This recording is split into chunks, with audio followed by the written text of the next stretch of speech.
caso ISPOL siguen investigando las inversiones irregulares que se hicieron con los recursos de los afiliados del ISPOL, es decir, de 79,000 familias de policías.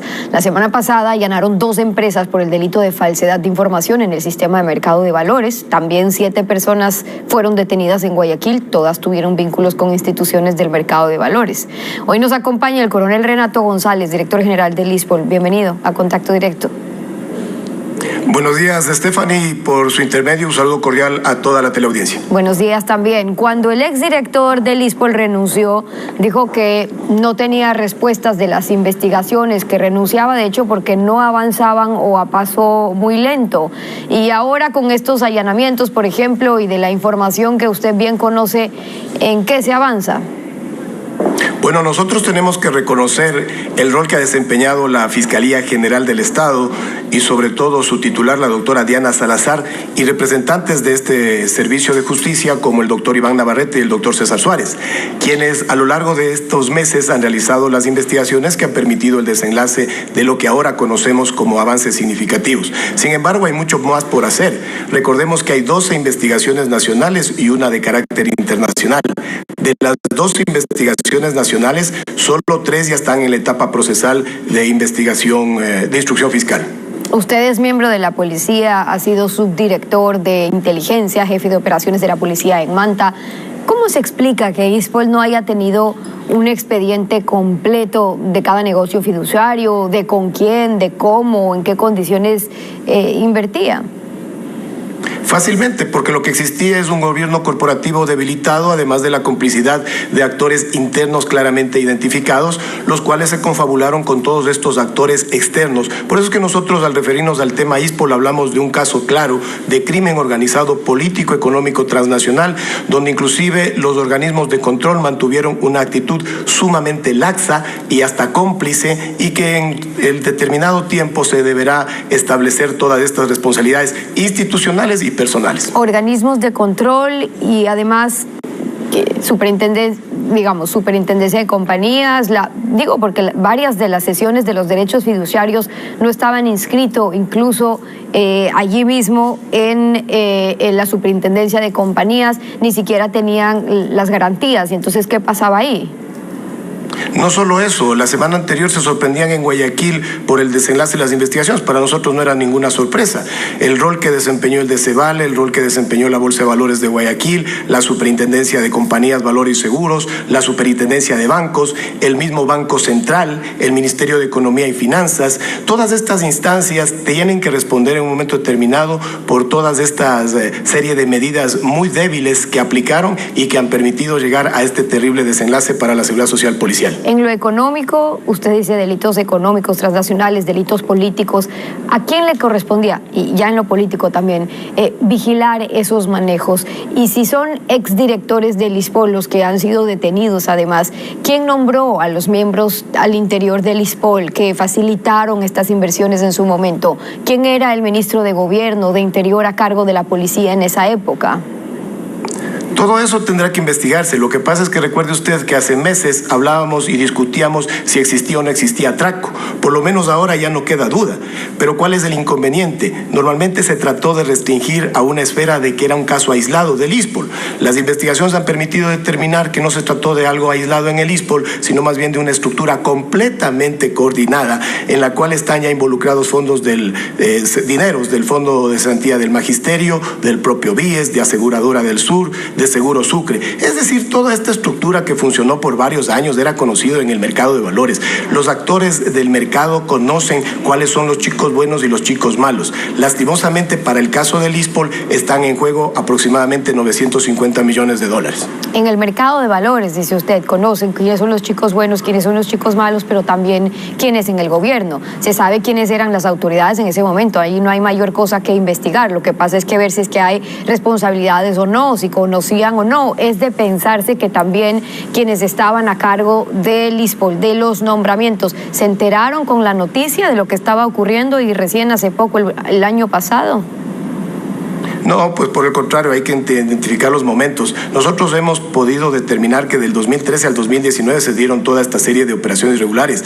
Luego en el primer semestre del 2020 se presentan estos hallazgos, ¿pero por qué? Porque existe el cambio ya de autoridades al interior del ISPOL y a partir del mes de agosto del 2020 el ISPOL presenta sus denuncias penales. Adicionalmente, la Superintendencia de Compañías, Valores y Seguros, por la presión mediática, por la presión inclusive pública que la realizó la denunciante pública, que es la ex ministra de Gobierno, la doctora María Paula Romo, también tuvo que iniciar intervenciones al Decebale y al Citadel, que desembocaron en las investigaciones de la semana anterior.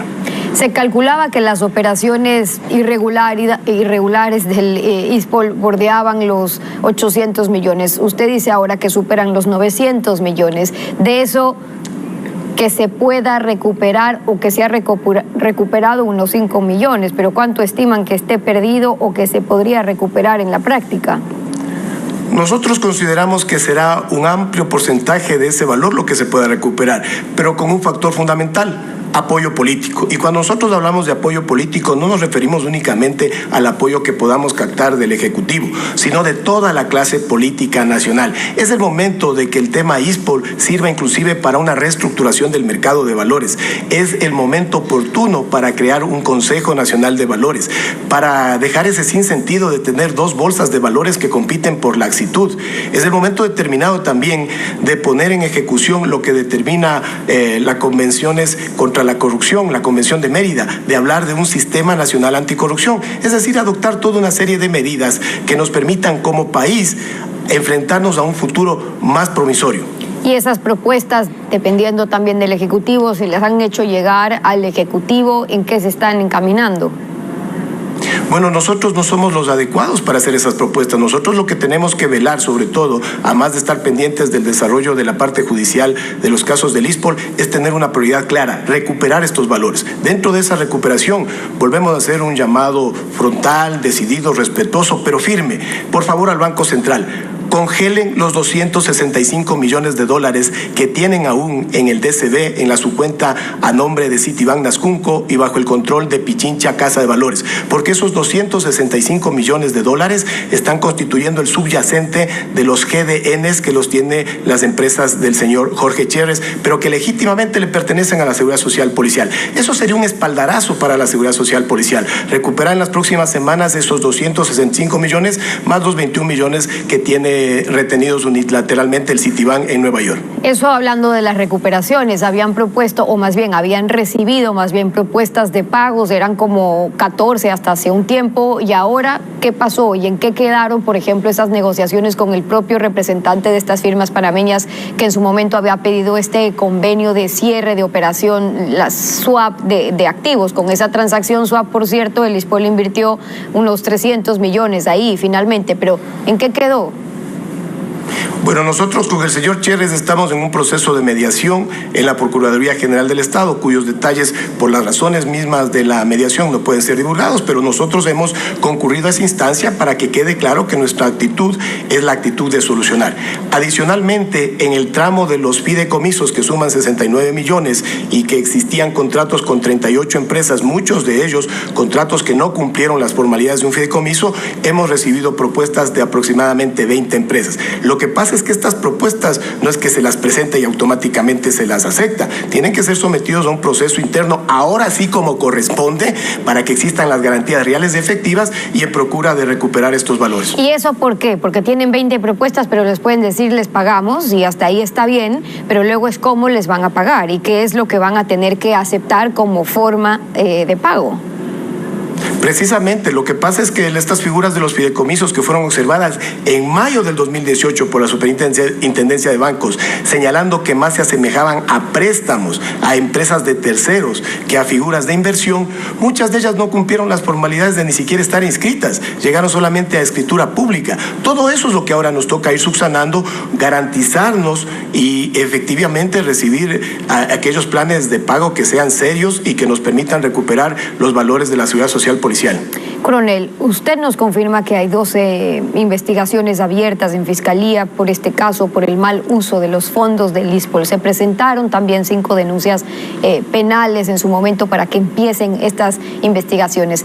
Pero aquí hay que ver cómo opera la justicia, porque resulta un tema político también, y la politización de la justicia juega cuando se trata de juicios contra la administración pública, cuando pueden estar involucrados ahí exministros, un gobierno de turno, los jueces ya toman sus posiciones políticas también ahí.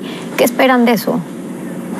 Bueno, nosotros justamente como usted manifiesta estamos a la expectativa, pues, y por eso es que hablábamos de que el factor fundamental es el apoyo político. La Fiscalía hasta el momento ha cumplido su rol. Lo que nos tenemos reparos y nos quedan cuentas pendientes es con los jueces. O sea, imagínense que tenemos detenida la instrucción fiscal en Quito porque se planteó un recurso de hecho por parte de unas personas que ni siquiera está vinculada todavía. O también casos como en la apelación a la medida de arresto domiciliario, la defensa técnica solicita el uso de dispositivo electrónico y la presentación periódica, y la jueza, en una actitud, claro, garantista, porque así se justificarán, decidió que más bien el procesado no deba ni siquiera portar el dispositivo electrónico, sino únicamente una presentación periódica y una prohibición de salir del país. Esos son lastimosamente los vicios que tiene nuestro sistema penal y que se constituyen un sistema pro-victimario y antivíctima. Y sobre el reglamento y quién responde por las prestaciones en cambio de los afiliados y quienes tenían que tener acceso a todas estas prestaciones en el ISPOL. Hablo de eso porque había este reglamento promulgado en su momento por el expresidente Correa, un reglamento que fue apenas días antes de dejar el poder, en el que indicaba que se permite que el Estado asuma cuando hay un desbalance de las cuentas del Instituto de Seguridad Social de la Policía Nacional. Y entonces ahí, ¿qué ocurría? ¿Lo convierte al Estado en garante o, como decía el exministro, solamente cuando las aportaciones de los policías no alcancen a cubrir las prestaciones, no en el caso de pérdidas o los malos manejos como lo que estamos viendo ahora? ¿Qué ocurre ahí? Bueno, lo que pasa es que sucedió una serie de entramados políticos, jurídicos y técnicos. Entre ellos, recordemos que con la ley que ahora volvió a la vigencia porque se declararon inconstitucionales varios de los artículos, el Estado aporta el 60% de las pensiones jubilares. Pero en el 2016, con la mal llamada Ley de Fortalecimiento al Régimen de Seguridad Social de la Policía Nacional, lo que se incluyó es una garantía mensual del dinero que falte para el pago de pensiones. Pero esto se constituye únicamente en una declaración retórica, pues del momento que el Estado no tiene fondos, lastimosamente no se tendrá para cubrir los recursos. Pero más grave todavía es cuando en esa reforma lo que se incluyó es un nivel de aportación para estos regímenes especiales militares y policiales, me refiero, similares en niveles de aportación a lo que tiene el IES, es decir, el 11.45% de aporte personal y el 9.15% de aporte patronal. ¿A qué apuntaba eso? Según nuestras hipótesis, a un debilitamiento paulatino del ISPOL y que en un momento determinado, en un año futuro, 2026, 2028 puede ser, se cambie el discurso y se diga, ¿para qué existen 3 institutos que dan exactamente el mismo servicio y que tienen el mismo nivel de aportación? Porque la población policial con estos niveles iba a ir creciendo y se fusionaba en un solo instituto, en el IES. Se creaba nuevamente la Caja Militar y Policial, el ISPOL accedía con sus activos y pasivos que en papeles estaban maravillosos y lastimosamente quedaba todo esto licuado y no hubiéramos conocido lo que ahora estamos descubriendo. Y con todo esto, actualmente, ¿cómo están las prestaciones del IES, los reclamos de las familias, de los policías, miembros, parte de quienes aportaron sin saber cómo estaban manejando su dinero? Uno de los efectos directos es el precario sistema de salud que tenemos. El seguro de enfermedad y maternidad llegó a tener 140 millones de dólares que tenía que haber sido invertido precisamente en el sistema de salud policial. ¿Dónde están esos dineros? En estas inversiones fallidas.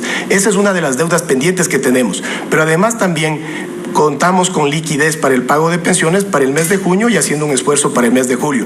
Pero estamos seguros y convencidos de la buena voluntad y la sensibilidad del Ministerio de Economía y Finanzas para que en las próximas semanas nos realicen las transferencias de los aportes que desde el mes de enero no hemos recibido. El coronel Renato González, el director general del ISPOL, acompañándonos hoy en Contacto Directo. Gracias por haber estado con nosotros. Muchas gracias. Un saludo cordial a los afiliados a nivel nacional. Buenos días.